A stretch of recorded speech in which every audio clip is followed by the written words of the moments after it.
Hello and welcome back to my YouTube channel. It's Wheelie down here. If you're new here, then welcome. If you're not new here, then welcome back. You obviously know who I am by now.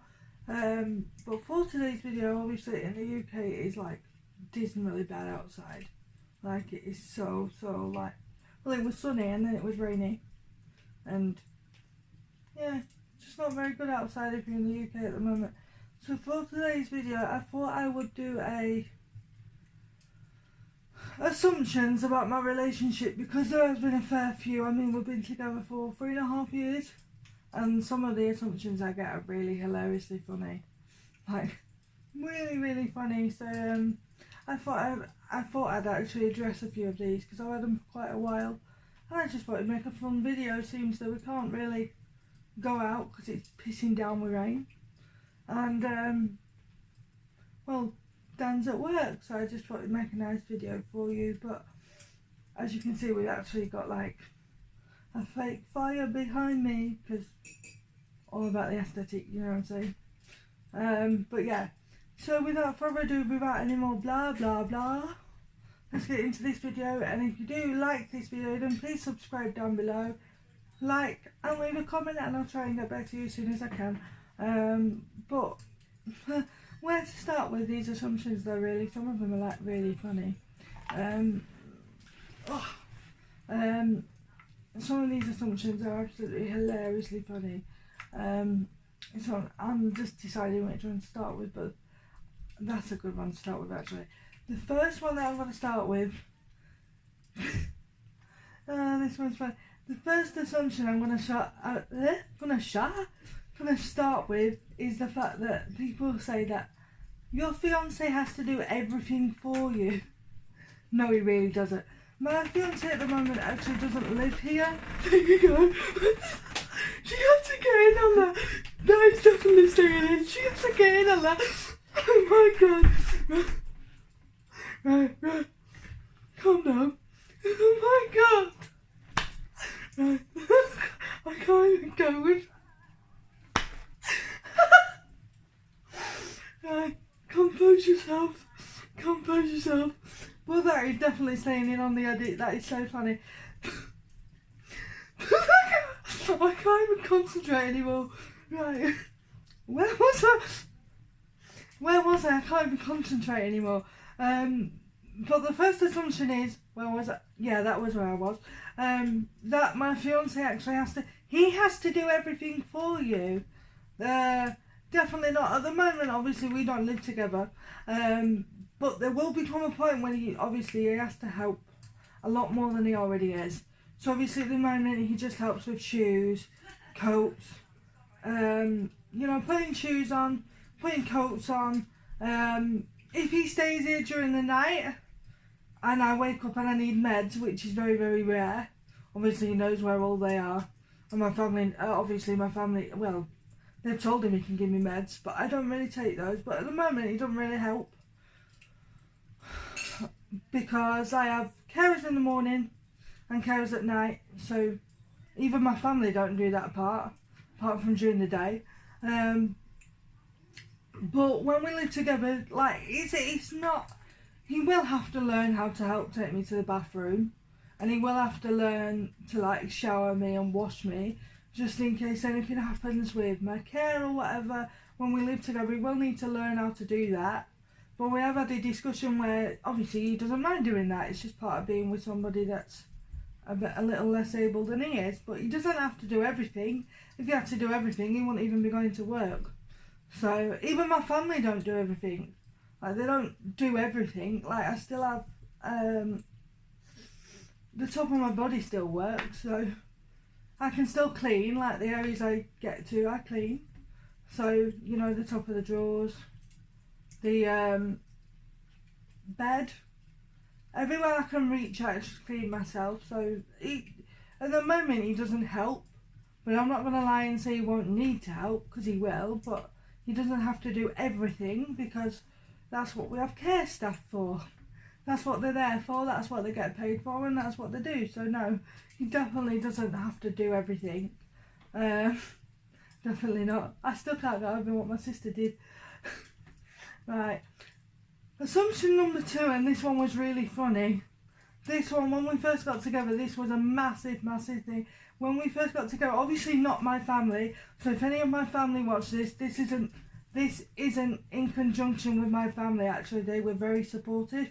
But there were some very, very strange people that I used to go to college with. Obviously there's a 12-year and 8-month age gap between us, so I'm 25, he's 40 next year, so there's quite a big age gap. And when we first got together, they're like, he's just using you, he's a paedophile. Yeah, that's it, yeah, that word that I hate using. I honest to God, like, people that I thought was my friends used to go, he's a paedophile, you're like 22 and he's 35. I was like, no, he's definitely not. And it was funny actually, because I used to laugh at it. Like, it did upset me, but then it got to a point where I was like, no, definitely not. Like, I don't think, if he was, which let's just clarify, he's definitely not, my family wouldn't even let him in my house. My sister wouldn't let him near her children.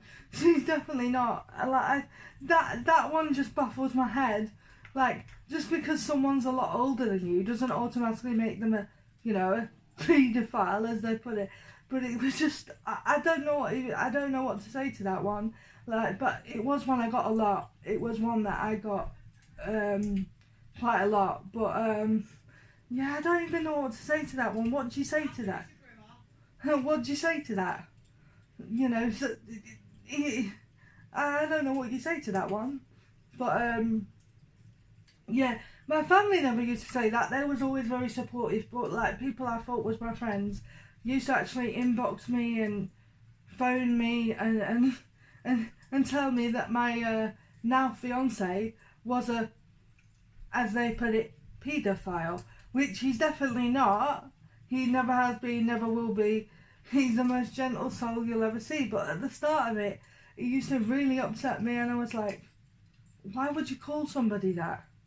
You know what I mean? There's like prisoners in jail right now, and that actual paedophiles that haven't been caught, and you're sat there telling just an innocent soul that he's a, yeah. So to me it was just very bizarre, and even that, like, even now occasionally I still get it off the odd person, but I just laugh it off now. I literally laugh it off, like, it's just so funny. I just don't know why anybody would say that, but yeah, just to clarify, he's definitely not, never has been, never will be, but there you go. I think oh my god, this was a funny one as well. Your parents don't agree with you getting married. Well, that's a bit funny, since I've been married? We're not married yet, but since I've been married for, I said it again, seems though I've been engaged for, how long have I been engaged for now? 2019, 2020, 2021. 2.5 years I've been engaged for, out of the 3.5 years we've been together. So I think if my family didn't agree with me getting married, I think they would have said it by now. And considering he's got quite a good relationship with my family, I don't think that's ever going to happen. But no, at the start, because obviously he proposed after like 11 months, everybody was like, oh, it's a bit quick, are you sure it's what you want? You know, there was shock, but there was never any disagreement. Like, it wasn't, oh my god, you can't marry him, like, you've only been together 12 months. There were none of that. It was just like, are you sure you're ready, because you've only been together 11 months, you've not been together that long, are you sure it's something you want to do? Like, but there was never any, you're not getting married to him because you've only been together 11 months. There was none of that, because obviously he gets on really well. In fact, I think my family get on better with him than they actually do with me. And that's not even a joke. It's like, he comes around and it's just like, Danielle gets abandoned. It's just literally like, you know, with my nieces and my nephews, they come round, and as soon as they see him, I just get abandoned. So he's just like, all right, cheers. But no, there was shock when I got engaged. I mean, it was even a shock to me. Obviously, it will be to me because I didn't know. But obviously, in tradition, you're meant to ask the dad first, whereas he told nobody. Nobody actually knew. Not I didn't know. My family didn't know. My dad didn't even know. And in tradition, your dad's meant to know, but he didn't tell nobody at all. So it was just a shock to everybody. But there was this assumption that they're not happy with me getting married is just bizarre, because they've never mentioned it to me. In fact, they've always supported me, actually. So no, I'd say they were definitely shocked, but they don't disagree with my choices, because, well, it's my life and therefore it's my choice. Therefore I can make my own decisions, but they are quite supportive though, really, to be honest.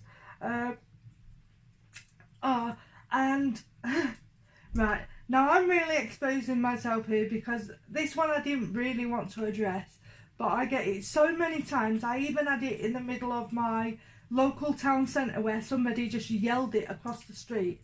And I mean, it wasn't quiet, this lady literally yelled it across my street. And it is an assumption that I get a lot of, and it's an assumption that, to be honest, I don't think it's spoke about enough.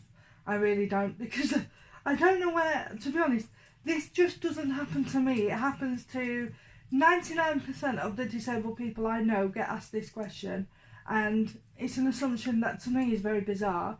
But it's the assumption that, oh my god, I can't even believe I'm putting this on social media, but it's the assumption that you can't be intimate if you're disabled.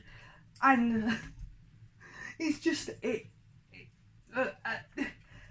all I want to give you is a short answer to that, and the answer is yes, you can. I'm not going to go into how or why or what, but being intimate when you're disabled, believe you me, it's possible. I'm not going to go into how, why or what, but it is. I don't know why people assume that it's not, but it is. And I remember in my local town, oh my god, there was this woman, right? I'm sat there just eating my lunch, as you do, and Dan sat at the side of me, and all I got from one end of the street to the other was, "Excuse me, can you have sex?" right in the middle of the street. And I was like, what the hell is going on? That's how she said it. And I get that people are, they're very curious, you know, because we're in a what's known as an interabled, so which basically means he can walk and do things. I mean, he can walk and he's able-bodied, whereas I can't. And because of that, people do get very curious as to, you know, how we do things, how we're intimate, and I understand that. But to physically yell it from one end of the town to the other while I'm just sat there eating my dinner, it's just, there's no need for that, love. Just none at all. But yeah, it is possible. I'm not going to go into how, but yes, we are intimate. We have been for a while, and I'm not going to go into how, why's, what's the way we do things, because just no, that's not for social media. That's between us. But that is possible, and quite why people assume that just because I'm disabled, I actually can't be intimate is bizarre to me. But I know it just doesn't happen. It doesn't just happen to me. It happens to like 85-95% of the people that are disabled that I know. People just assume that we can't be intimate with our other halves, when in actual fact you can be, and why people think we don't is beyond me. But yeah, it's possible. I'm not, like I said, I'm not going to go into hows, whys, whats, wheres, whens and all sorts, because just no, you don't do that. But it is possible. That's an assumption that's been basically around forever. That assumption's been around for, I think I started getting asked when I was 14, and I'm now what, 25? So hang on, I've got to work that one out now. I'm not very good at maths. 7? No, I wasn't 7 when I started getting asked that question. Jesus Christ, I was working it out in years. Hang on, 7, 14, 21, 22, 23, 24, 20. Yeah, so for like the last 9 years, So from being 14 till now, and probably till the day that I actually die, people ask me if I can be intimate with my partner and whether we are intimate, and yes we are. That is the short answer to that question. Yes we are. I'm not going to go into who's, why's, what's, when's and where's, because that just doesn't need to be spoke about, but yes we are. And yes we are intimate. Yes we are intimate like a normal couple. That thing happens. It's natural, it's life. But for some reason people think that we don't, just because I'm able-bodied. No, I'm not. He's able-bodied and I'm not. But yeah, we are into it, yeah. And another one, I have no idea why people presume this, but they're like, he's only with you because he feels sorry for you. Oh my God, right? I get it. I understand it. I do get why people think that an able-bodied, nearly 40-year-old is with a disabled 25-year-old. I do get why people would think that it is, he's with you because he feels sorry for you, like he doesn't want you to be on your own. But there's a lot more to me than my disability, and I think Dan actually sees that. Like, he doesn't see me for my wheelchair, my disability, my difficulties. He doesn't see me for any of that. And I know obviously I can't speak for him because he's not here, but I know for 1010% that he's not with me because he feels sorry for me. Like, there are plenty of times when I've said to Dan, look, if you want to leave because things get difficult on my disability, that my disability becomes too hard for you to deal with, you can leave. I won't hold any grudges against you. You can leave, you can go, you can move on, you can find somebody else. And every time I give him that opportunity, he always says no. And the reason he says no is for the simple fact of, because he actually loves me. He's not with me because he feels sorry for me. He's not with me because he thinks I won't get with anybody else. I can't get with anybody else. He's with me because he wants to be with me. He loves me, We're wanting children, for Christ's sake. And I don't think you'd be with someone just out of pity if you just wanted children. No. And the thing is with Dan, you can see his emotion on his face before he even says anything. So I know how he feels before he even tells me, because I can see it in his face, and so can the rest of my family. Like, he's not one for hiding his emotions very well. He can't do that. He's never been able to do that. So if he was with me out of pity or feeling sorry for me, then I would know before he even said. But he's not, because we've been together 3.5 years. He actually got down on one knee and asked me to marry him. So he can't be with me out of pity, and I know he's not. I know he's not, because otherwise he wouldn't have built such a good bond with my nieces, my nephews, my mum, my dad, my grandparents. Why would he have gone to all that effort of making all of my family, building a great bond with them all, to just be with me out of pity? No. And it's just not in Dan's style anyway. It's not something he would do. Dan wouldn't even squat a fly on the wall, to be honest. He probably wouldn't even kill a spider, and I hate those. So I don't see why people believe that he's with me out of pity, because I don't get it. People seem to think that when you're disabled, you can't be loved at all. And I'm just like, why? Why? The only thing that doesn't work with me is my legs. That's it. My brain works. Fair enough, I have CP in my hands, but they work a lot better than my legs. So, the top half of my body works. My head works. My brain works. The only thing that don't work is my legs. And my legs shouldn't stop me from loving somebody and stop somebody from loving me. So he's definitely not with me out of pity.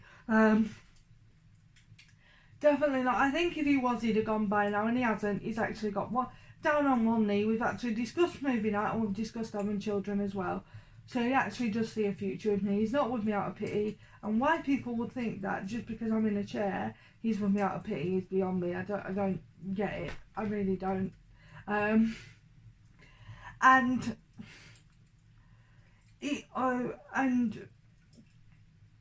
so the next one, and I'm not going to say I have this one a lot, because I don't, but it is one that's popped up in occasion. Do excuse me, because I'm really thirsty, so I'm going to If you're wondering what this cup is, like here, basically I have CP and it's actually got a brew in it right now, so I'm gonna like, it keeps the brew warm, by the way.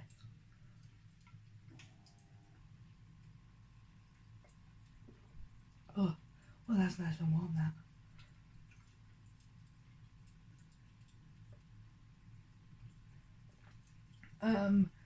But I'm not going to say I get this assumption a lot, but I have had it a few times, like a select few, and I think it's one that I need to address because I just don't think it's right, to be honest. The next assumption that like I said, I don't get it a lot, but it is one that I've had, and it is your family, not your family, your fiance's family don't agree with him being with you because you're disabled. They just won't say it to you. Now, this to me is like the most bizarre assumption besides the intimacy one. This is like the bizarrest assumption to me because I actually get on really well with my fiance's side of the family. So his mum, both his stepdads, his stepmom, his brother.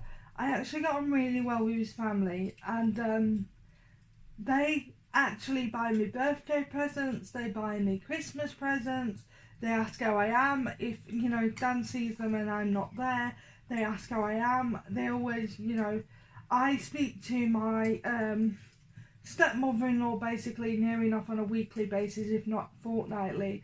So the fact that some people will, let me just, do you ever get a necklace where it just twists around the wrong way? The fact that some people will assume that my fiance's family don't agree with him being with me and they just won't tell me is bizarre, because we actually do have quite a good bond. Like I said, I speak to my stepmother-in-law weekly, or at least fortnightly anyway, so we're in regular contact. They all buy me Christmas presents, they all buy me birthday presents, Easter eggs. I have it all, and I know that if I messaged any one of them and said I was in trouble, especially my stepmother-in-law Natalie, so if you're watching this, Natalie, thank you, but if I messaged my in-laws and said, look, I'm in trouble, I need help, I need someone to speak to, and my family weren't around, I know they'd be there. I know they would. Especially my stepmother-in-law Natalie, we have quite a good bond because I have spoke to her about a few things on a few occasions, and she's always got back to me within an instant, and we've had, hourly conversations, 2-hour conversations. So if they didn't agree with me being with their son, their brother, their uncle or whatever, if my in-laws didn't agree with me being with their son, their brother or whatever, then why would they have such a good bond? Why would they buy me Christmas presents, buy me birthday presents, buy me Easter eggs? And why would they, if I text them and said I was in trouble or I needed someone to speak to, why would they take the time out of their day to speak to me? Like, why? Especially my stepmother-in-law, like I said, Natalie. I absolutely adore Natalie. She is literally one of the kindest souls. Apart from my own family that I know, she is literally like the kindest soul. She would do anything for anyone. The minute I pick up the phone to her, or the minute I message her and say that I'm not feeling great, my mental health's gone downhill, or whatever's going on, if I message her, she will literally get back to me within seconds. Or if she's at work, as soon as she sees her phone, she'll be like, oh my god, she'll ring me straight away. So we actually do have a good bond. So this assumption is bizarre to me. I find it really, really strange, to think that people will think just because, I'm in a wheelchair that his family don't agree with him being with me. And at the end of the day, even if they didn't, which they do, he is nearly a 40-year-old man. He can make his own decisions. He's got his own mind and his own feelings. He can make his own decisions. But yeah, we have quite a good bond. Like I said, they involve me in everything that they can. Obviously there's limitations, because obviously their houses aren't accessible, so we literally have to try and meet up when we can. you know, whether it's to a pub for some lunch, or whether it's the summer months in the park, or whether it's, you know, meeting up and dropping off each other's birthday presents or Christmas presents or something. But obviously there are limitations, because 9 times out of 10 their house isn't accessible, but I know if it was, then I'd be round there just as much as Dan is, because they all treat me like their own family. And in my eyes, that's what in-laws should do, because you're marrying into the family, therefore you become part of their family and they become part of yours. And I might be wrong, but they've never shown me in any way, shape or form that they don't agree with mine and Dan's relationship at all. They've always been very supportive. They've always been, you know, oh my god, congratulations. Like, even when we got together, it was like, oh my god, when did you meet her? How did you get together? When we got engaged, it was like, oh my god, I'm so happy. When you're planning the wedding, they was literally badgering me for dates the minute we got engaged, which to me, like, it's just a nice thing to feel, and to feel that involved in a family that you 3.5 years ago didn't even know is just insane. And it's the nicest feeling to have, to know that your fiance's family actually treat you like their own. I mean, I go and see my mother-in-law, and when I go and see her, she'll give me a cuddle straight away. She'll give me a kiss and cuddle every time I go in. She'll give me a kiss and cuddle every time I go out. So it's just the assumption that they don't agree with our relationship just because I'm disabled, to me, is a bizarre one. Like, I don't understand it. I really don't understand that one, but yeah. But to be honest, I don't know where or how that assumption came about. I don't.